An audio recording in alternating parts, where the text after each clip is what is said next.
Thanks, Marshall. Well, hello, everyone. Welcome to today's Q&A. My name is Gary Gerber. I'll be hosting, and Alex Standy will be driving for us today. Not a lot of announcements today. We didn't get a whole bunch of flashes since the last one. The only thing is the calendar, for the calendar, we do have the initial deadline is coming up next Friday.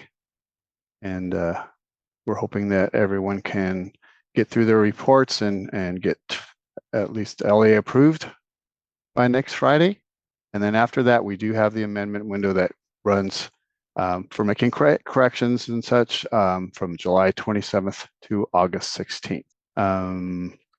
That's all I have as far as announcements. Angela, did we want to say anything about any known issues or anything? I do. So thank you. We are up to date on the known issues in the CALPADS footer.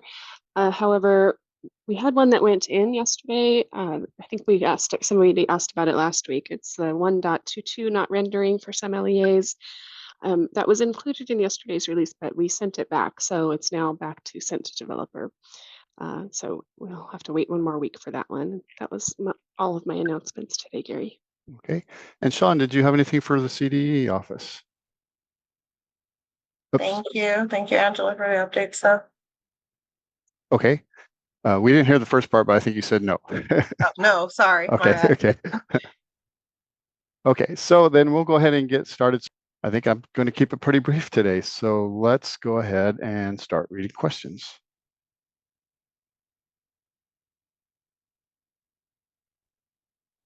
First question is from Rebecca. Hi, Rebecca.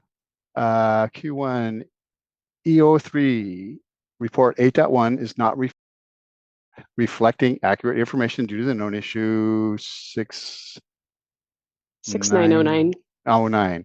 Can we still approve our data even though the known issue still exists? Oh, that's the one that you sent me that I wrote or sent up. Well, what do you guys think? Yeah, sometimes we don't always know on the service desk what the fix is going to look like. Sometimes the fix is kind of on the back end and won't require new revisions. And so you could just approve and hopefully that fix goes in on Tuesday and you'll see that reflected in the changes. But sometimes you'd have to disapprove and then wait for a new revision after that fix goes in. So up to you, Rebecca, what you want to do, because we do have that amendment window too after the final deadline. Okay, thanks, Angela. Q1 from Shelley. The CDDs are not finishing until after the new revisions are being created. This is the info for my newest end of year revision.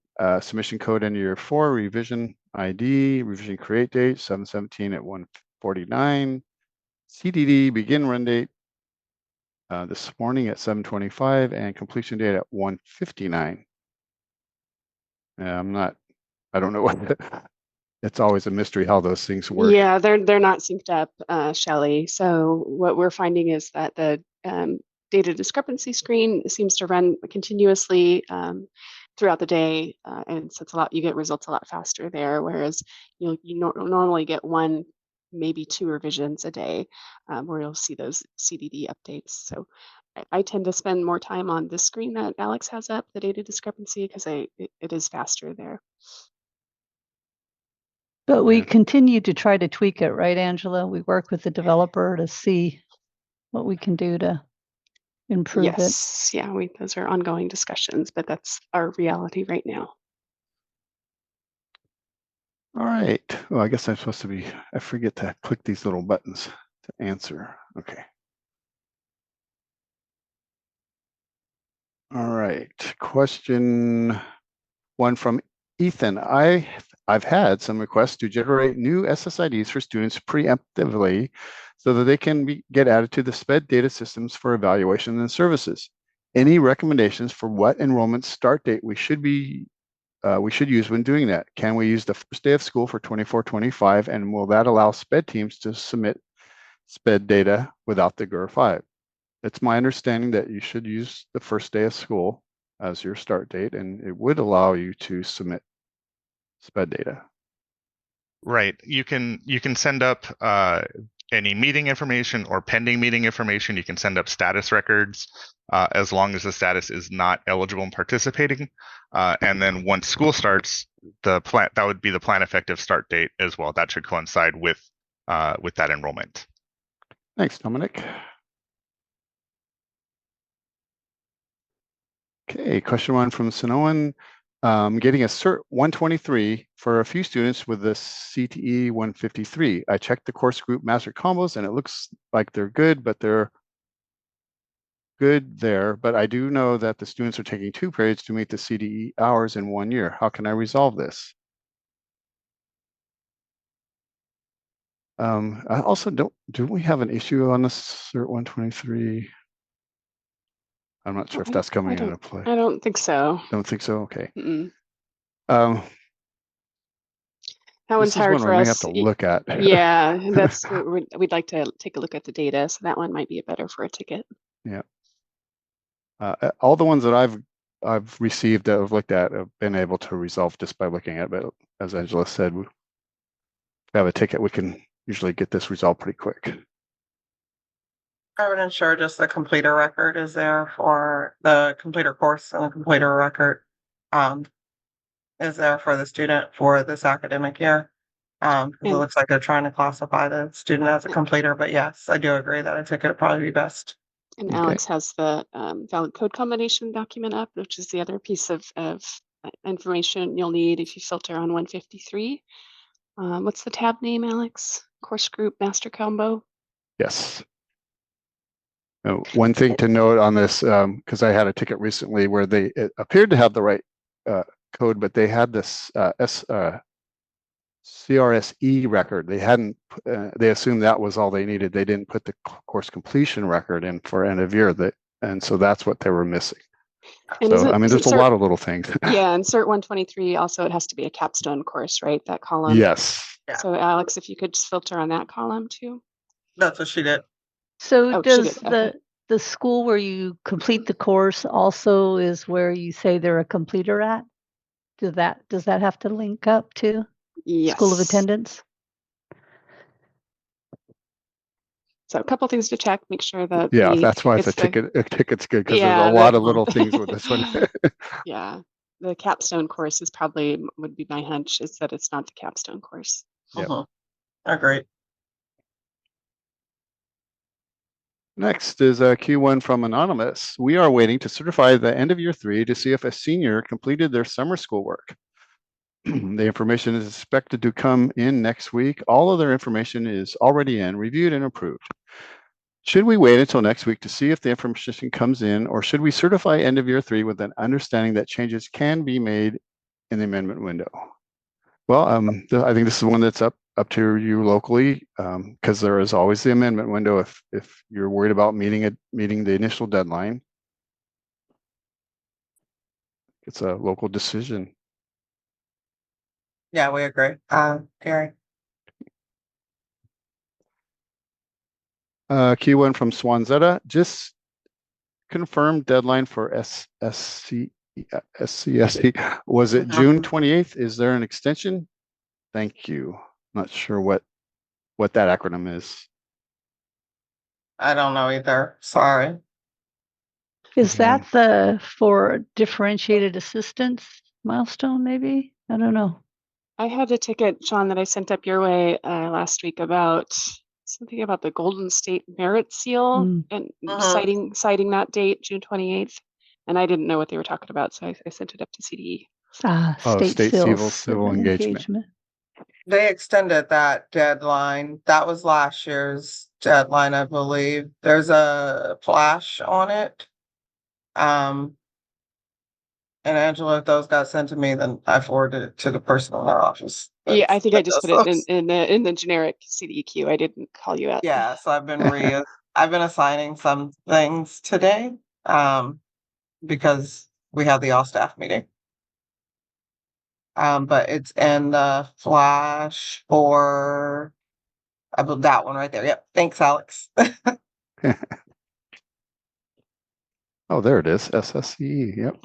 Yeah, I And missed so this. the date there is at the bottom because they altered that date. There you go. Thank you, Alex. You rock. Looks like August 31st. Yeah. So that's the June date was last year's deadline. That's the only reason, because that part I do remember writing. That's the only reason I remember. Awesome. Okay, next Q1 is from Javier.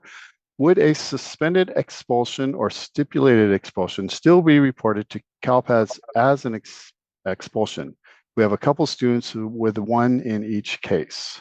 I think the incidents are still supposed to be recorded, but then I think there's a code for expulsion not enforced, or forget what Okay, it so is. we've gotten this question a few times about a stipulated expulsion. Per CDE guidelines, we don't have anything that states a stipulated expulsion. So I believe that's like a local term that LEAs are using.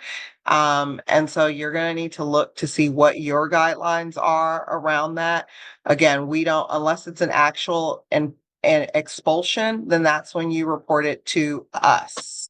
And you report it to us with that incident that occurred. But you do need to report the suspension during the school year in which it occurred in. Expulsions. And I think Brandy explained this wonderful last call that I remember. And Nate, if you're on, help me out.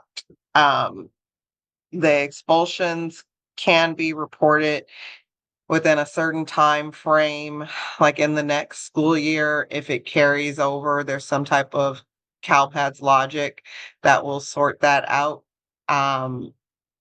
But the suspension itself needs to be reported. But again, we don't have any type of documentation concerning a stipulated expulsion. I understand what it is, but that's just not for CDE to collect at this time.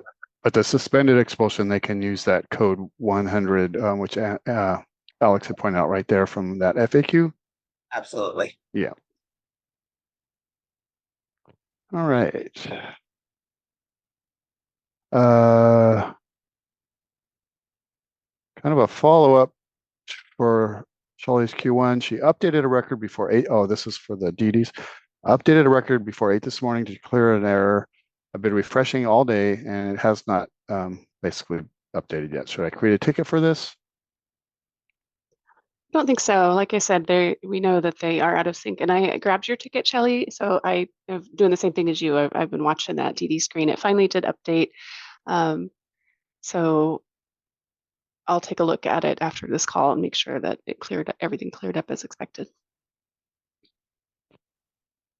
Okay, Q1 from Joanne. Having problems getting a staff member access to EDCS. We have emailed educational data collection at CDE. We have emailed education data collection at cde.ca.gov twice, but haven't received a communication back. Do you have any information regarding this? And Anna has the same question, and I have no idea what EDCS is. It's the new one in that, that right there.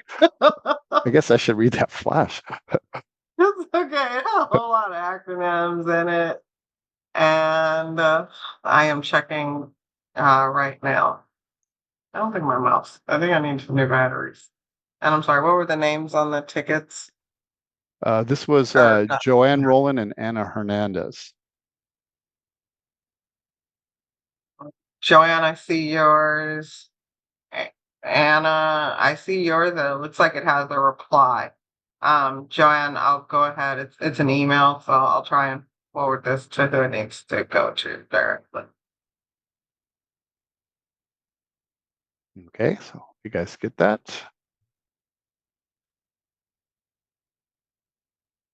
Q1 from Charlene. A student attended kindergarten with us back in 2015-16 school year, and the KN enrollment is the only one in CALPADS. In our SIS, we had the student recorded as IFEP, but CALPADS has TBD. This year, the student is going to attend high school. The high school district asked us to change the TBD to IFEP. Since this was back in the SELT days, can we do so without getting TOMS involved? Since it's historical, you might be able to. Yeah, CALPADS should let you if it's before 1920, which I believe is when we started the Yeah. Tom's LPAC situation. And if you are getting an error for some reason, you can submit a ticket, Charlene, and we can take a look at that. Thanks, Alex. Alex, isn't there a FAQ on that one too for the CELT? Let's check. Nothing on CELT. Okay. Thank you. Checking. Okay, Q1 from Alejandra. STAS files not populating in-school suspensions correctly for my 2 middle schools, but it does pull correctly for our elementary schools. I opened my case on July 3rd, and in the Power School community, the first person checked the attendance code and made sure everything was correct. And since there was nothing else, he sent my case to the escalations team for additional review. He replied last week, July 9th, with the following: as I see the daily minutes for the MS for an example student is more than what it is in the Bell schedule. Were there any changes in the Bell schedule or periods mid-year? You replied, yes, we had to change the Bell schedule during the school year. Is there a way to fix this? You haven't heard anything back from them. Do we know of any way to fix the issue? And Sean We in don't here. track Bell schedules. I can't find my Q&A anymore though. I think they're just asking the rest of the LEAs on the call maybe to kind of crowdsource any Power School users Okay. if they've had the issue. That's how I read it anyway, because we don't Okay. typically do SAS support. So if any Power School users have any tips, go ahead and Sean chime did in. respond, check the CALPADS attendance category under attendance code school, arrow over to attendance codes. And Ethan says this is off topic for this call, but it sounds like you may have orphaned attendance records. Do students appear as NE incorrectly on your MSAs? Yeah, you guys are talking Greek.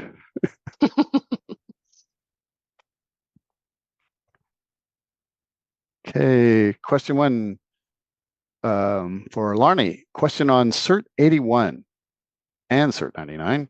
No student course section for primary and secondary enrollment. We currently have 793 errors in between these 2 errors. I have reviewed a few of the students getting these errors, and they are enrolled for 3 days, some for a few weeks, and some for a few months, but they did not finish the quarter or semester and did not receive final grades. Are we setting up data incorrectly to get all these errors? Is there a resolution that we can do to get rid of the error, or tips or tricks to avoid the error? Well, if you're putting up a course that they didn't complete, I don't think you should be putting a course, and it's a warning. So both are warning. 81 and 99 are both yeah. warnings. So it's just letting you know. And if you didn't, so it's okay. You didn't submit the data because they didn't complete the courses. So it's, in this case, the warning is more informational than error-y. But do students get partial credit, if they do leave? Is that ever a scenario? Yeah. They leave How before do they the do if they semester or don't get the a quarter's grade, up? though? Because part of the SCSE is a grade. If I recall correctly, there's no fixed code set for grade reporting. So if they want to include the student, they can just include grade level I or INC for incomplete and 0 credits earned. So if you want to get rid of them, you can submit the SCSE data and just say they did nothing. They got an incomplete, they got no credits. And then everything's resolved. But again, you don't have to. But again, you don't have to, yes. Unless they have spare time, I guess. But then you got to check every one of those warnings to be sure it's truly a warning, right? That's true. Exactly. So. But there should be some way to, I feel like, better catch this within your SIS system though as well too. So I would work with your SIS manager to see how your transcripts are like fully being your teacher grade books, it sounds like, how that's flowing over to your SIS system, if not all in one of the same system. Because it sounds like there might be a slight disconnect there, that you're getting like the erroneous information over from the grade book that maybe should be coming in. All right, moving on. Oh, hold on one second before we move on to the next question and you unclick it. so I guess there's some type of technicality or error with like CCGI and the education data collection system. We are aware of it, and we are working, I've been told to say we are working as fast as we can on these requests. Oh, all righty. That's it. That's all I got. Okay. Q1 from Anonymous. I'm receiving a SENR 0606 E4 missing plan record for an enrolled, eligible, and participating student with disabilities for a student that was enrolled with us for only 1 day. How can I resolve this error? Well, you would need an SWS record, but you could put eligible and not participating, or not eligible, or I think the best solution would be to report the plan record. So okay. Thanks, Dominic. yeah, sure. Because for whatever reason, the student may have been enrolled, but with this information, there's no way to determine whether or not their eligibility had changed and that sort of thing. But on the day that they were enrolled, if they were eligible and participating, then they do require a plan record. So if you don't have access to the plan record in a special education data system, you can open up the most recent prior plan record container in CALPADS and enter that information into a new plan record in online maintenance. It's the hard way. Okay.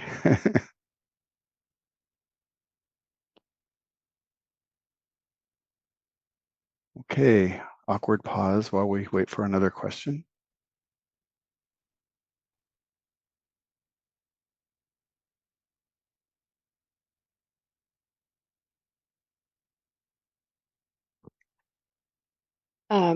How is Alex doing?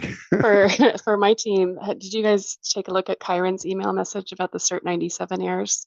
Quite a few of our LEAs have that still, and that's the one where they have to contact their CONAP. Their CARS coordinator has to make an update to their Title I status. So just a heads up, that's on end of year 3. Is that right? 2? End of year 2. Yeah. Cert 97. So Cert 97 may require somebody outside of you to do that fix. So check that. Make sure you don't have any of those, because Kyron says there's a lot outstanding. Angela, can I get a list? Martha, can I get a list of those? Kyron, can Sean get a list? Please, thank you. I'll forward it to her. Thanks. Thank you, Kai. So Q1 from Alex, not Dandy Young. Why are pauses so awkward? We agree. Yes, it just is. I don't have any filler material. How is Alex doing? You doing good, Alex? What happened to Alex? Yeah. Oh, there I'm she right is. here. I'm right here. Yeah, we're good. Just, last couple weeks, probably. Yeah, come in 2 days or 2 weeks. It's kind of wild. Never know. There's no telling. If she's not at the next Q&A, we probably know why. Yeah, There I you go. can't complain. So thank you, Rebecca, for checking in. Oh, Dominic, you got a question. Building on last question from Brian, is the SWEDS equal 1, no IEP mentioned to district upon enrollment? Student attends and leaves. District gets this error, the 606, but the student did not participate on the plan, was inherited. They're only finding this out now. I mean, Go hold ahead, on Sean. 1 second, Dominic, before I let you answer that question, because you've got a beautiful answer, I'm pretty sure. But why are they, so Brian, to me, that would go to the LEA's due diligence to be able to complete the SSID using the SSID match tool process. If the student, since the student has an IEP somewhere else, it should be identified that they are SPED when they're pulling that SSID request. So then they know that that student has some type of information somewhere out there to be able to get. I get that they only attended for 1 day though. So for that part, I'm going to toss that over to Dominic though. I mean, I don't really have anything to add. That was perfect. it is the due diligence when you have a student coming in and enrolling to look at everything, the whole student, and part of the whole student is maybe they have an active plan. If they're finding this out now and they have to correct the error, maybe the student has moved on and they're active with another LEA, and the other LEA doesn't want to send over the special education data system record or whatever may be preventing that. Still, for CALPADS reporting purposes, they should go ahead and enter in a plan that would match the most recent plan prior to enrollment. All right. Dated to match their enrollment start date. Yes, sir. Okay, Q1 from Doug. I have a student that was born in Kosovo, but I'm not finding it in the documents. Is there any information regarding this country? I think you're talking about a country code for Kosovo. I think it's either Albania or Macedonia, maybe. Yeah, geography is not my strong suit, so I'm not Yours sure. mine Montenegro. Audrey says Kosovo only has a partial diplomatic recognition and is technically still part of Serbia. I would select Serbia, but Thank you you. may want to ask the parents if they prefer Macedonia or Albania, just like Sean said. That could be tricky. I agree. There you go. Yes. And geography is not my strong suit either. Like if you ask me, and that or spelling. If you ask me how to spell Macedonia, like I'd be that spelling bee kid, like literally sounding it out. Joanne asks, Kyron, will we be getting an email regarding the Cert 97, how we get to fix that, how we get them to fix it? I don't think there will be an email that was sent to us, probably to notify for the agents, for us internally, to maybe let you guys know that you have these. Oh, go ahead, Kyron. Yeah, I have some LEAs who send in a ticket about Cert 97s for schools that never triggered it and was never a school-wide program in prior years, and so I sent up to And you can yeah. escalate those right to me, Ty. Okay.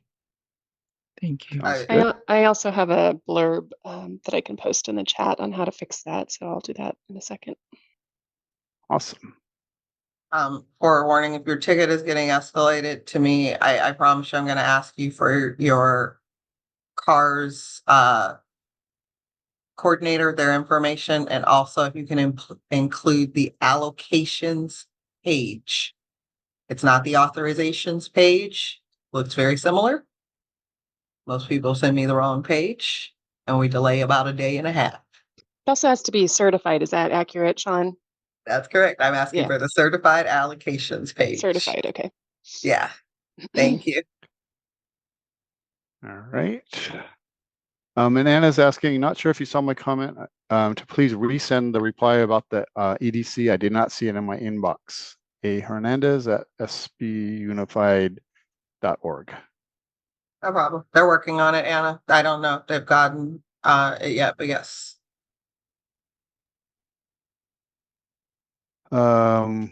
If this is a question or comment, anonymous. Thank you, Kyron. I'm not ready to certify yet, but our admin has to review and approve. I'm so close with 0 fatal errors. I'm asking because I ran the reports this morning and I noticed updates this afternoon. Nothing changed, just the dates of the reports. When I provide reports for my admin, they say move forward with certification. I want to make sure I'm certifying the same reports they reviewed. So this is why I want to know if I should change the revision status to in review uncertified while I wait for the green light from my admin to certify. Does this make sense? Yeah, so I think Kyron read the original question a little bit differently than I did. So I would say that, yes, I would probably, if I were in your shoes, I would probably go ahead and mark it as in review. That way the date doesn't change and nothing else changes with it. The only downside to that is that will become your default revision. So when you navigate to the certification status screen, you'll see the in review one. And if you happen to be waiting for a revised and certify, you have to dig a little deeper. You have to keep drilling down to get to it. So just keep that in mind, that you won't automatically see a newer revision pop up. You have to kind of drill down to find it. And then Rebecca, thank you. I'm guessing that video is the short little Alex video about how to toggle between the in review and revised and certified.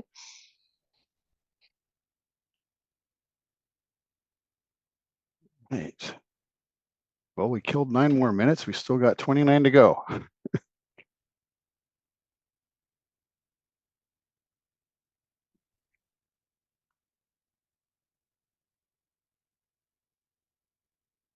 Julie asked question 1, do you mind reviewing the comments to Javier's question at 308? Nathaniel added some documentation that I think would really help some people working on expulsions. I don't know how to do that because with the Q&As, once you click on the thing to answer, it goes away. It goes away. There's a category of answered, Gary. There is. the Oh, Q&A. At the top. thank you. At the top. It's grayed out. So okay, here we go. All right. Thanks, Martha. And was that the question about suspended expulsion? Stipulated expulsions, yeah. Oh, 308. there it is. And what was, now I got to switch back. I'm not sure what he was asking. I think just to go over Nate's feedback on that. Oh, okay. Oh, Nate had a lot of feedback. Oh, I say our wonderful whisperer may want to come off. Yeah, Nate, do you want to talk about that? Sure. Well, the documentation is the CALPADS data guide if you're unfamiliar with it. And we have a discipline section 2.1.4. I specifically went to page 73, and it provides the information that I pasted in. Basically, even a stipulated suspension expulsion should be reported. It would fall under the category of probably suspended or shortened, depending on the terms of that stipulation and if the student later on is expelled because they violate. Also, when you're reporting discipline, if students has a stipulated expulsion, whatever the alternative discipline can be reported as well. The student can have multiple results reported for any single incident. So that's something to keep in mind. And every expulsion has to have that modification category populated. There is a code I didn't paste in there for not modified at all. So, if the question is, should you report a stipulated expulsion? The answer is yes, it's an expulsion. But if there's an alternative means of discipline, you report that result as well. okay. Thanks, Nate. Okay, I'm sorry. Am I the only one missing Nate's guidance? He said he put it somewhere, but I couldn't see it. It was in the answer answer tab. queue, which I just learned about today. No, I went to the answer tab, but I still Yeah, couldn't and then find there's a little button that's because his comments are like 6 below, and I saw a little arrow with a 6. You had to click on that Okay. little 6, and then it drops down, and you can see his response. I love how we're having a tutorial within. Yeah, we got to learn. All right, Q1 from Anonymous. I have a plan 0620 for error for an eligible student that is now enrolled with another district. Is it possible to submit a SWED's record in CALPADS to clear the error? Yes. Yeah, I mean, you can go into online maintenance. It would just really depend on the particulars of the student and what exactly is happening with the error. So if you're not able to come to a conclusion as to what type of SWED's record you would need to submit or when, please go ahead and send in a ticket. And Dominic, it looks like Sean has posted something from one of your presentations, slide 21. Thank you, Sean.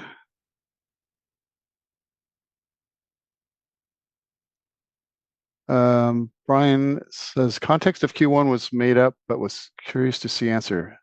Thank you. That's what I was hoping for. Great. Q2, and we've moved on to Q2 because we ran out of questions. We accidentally created a new SSID for a test student account this week.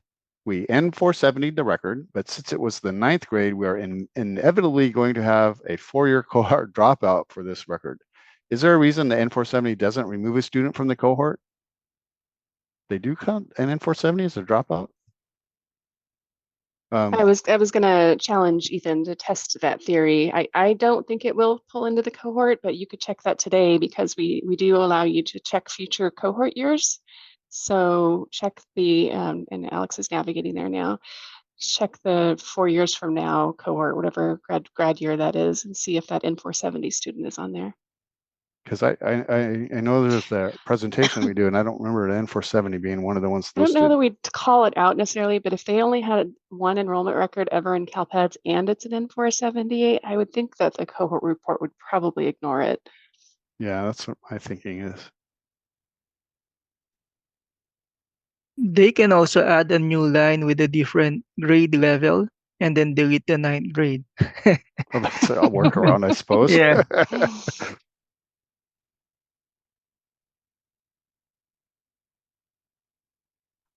Okay, Q2 from Anna. Since you have time, can you repeat or share the information about the matching tool and requesting SSIDs? Is it all working as it should? I think we've got some issues going on with it right now. Do you know what they are, Yuri? I thought they were all, everything was kind of I was off yesterday, but at the last I heard, I thought you guys had questions about something not working. So maybe I'm wrong. Oh, Alex had that issue where they got an SSID and then they turned around and resent the same file through and nothing came back. What came of that, Alex? This bug, 69. Oh, you did the log a bug. Okay. Yeah. Perfect. But it wasn't all the time. It was a little hit and miss, which is good and bad. And did we ask the developer about it? Because is it that time lag if there's some indexing or something happening? I don't think it was a time lag because I waited a whole 3 days and it was still the same results. I mean, unless the time lag is that long. No, that seems, yeah. I was thinking like an hour or something, but no. But I remember, gosh, I don't know, 2 Q&As ago, there was a question around the birthday matches and the scoring being 90%. And I think that's what Joan is talking about there. Mm-hmm. What we did find out is that the way that the SSID match tool works is it's looking for that exact match first, and then if there's no matches at all, then it does a second pass for the students, trying to find a match, and so it lowers it's not as stringent. And so what happens is it does give you matches on students whose birthdays aren't exactly 100% of the match. It lowers the score, but the lowest the score will go for just that date of birth mismatch will be 90%. So that's just the expected behavior for that SSID match tool, is that if it's the date of birth that's the only off mismatch, then the lowest score would be 90. Great, thanks, Alex.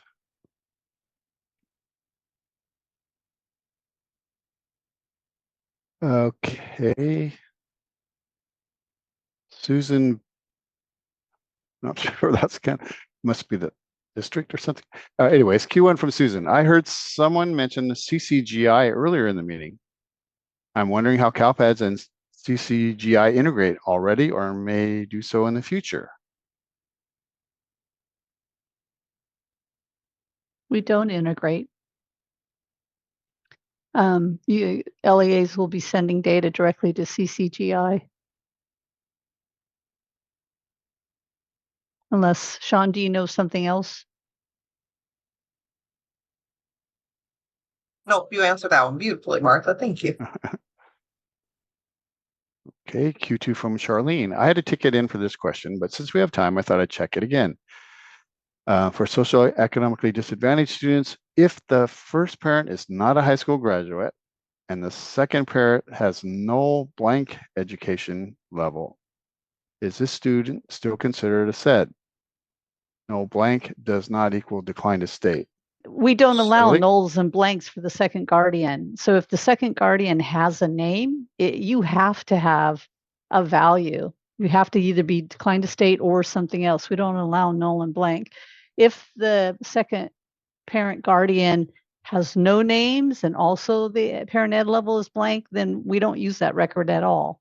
and then we rely on the first guardian's And that's what status. I was thinking. I read that wrong. I was thinking there was no second parent information at all. So that's why I'm I gonna go thought back to it's a ticket. So I'm gonna let it say with the ticket because I feel like It's in the user manual. Alex just pulled it up.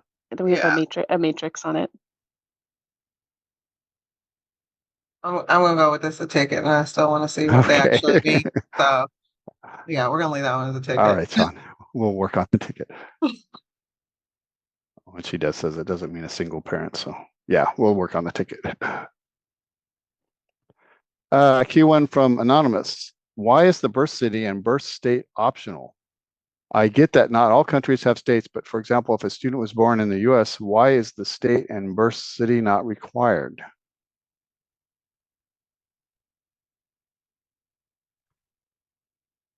I don't know. I thought the city was required. I know the state. I mean, the country is. And then they answered part of the question because not all countries have states. Right. So I thought the city was. No, Alex is going to thanks. I'm pretty sure the state is required if it's the US. Yeah. U.S., Canada, and Mexico requires a state. Thank you. Thanks. Eat. The state province. Oh, state province. Sorry, I was in the wrong. That's okay. Where is this? Yeah, Yeah, city state's was right. Yeah, right yeah, above. okay. But Yeah, what is it says 2.2. no as far as required over there in the requirement Yeah. column. It says required no. But what's the reasoning? Why? Because it's, I think, what Nate stated. If it's US, Mexico. Well, US and Mexico, you can put a state, but Yeah, don't have to, I guess. I hope that answers the question. They're saying, why is it not? Oh, wait, here we go. The validation for the country code, student birth country code and student birth state province code must be a valid combination if they are to be used, if it's used, but for apparently you don't have to put the state. Yeah, because not all countries have a state. Right. Makes sense.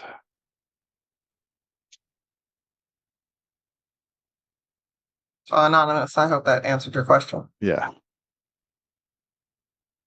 You guys know I'm the auctioneer. I'm like going once, going twice. I know. You know, it's like the wrestling match.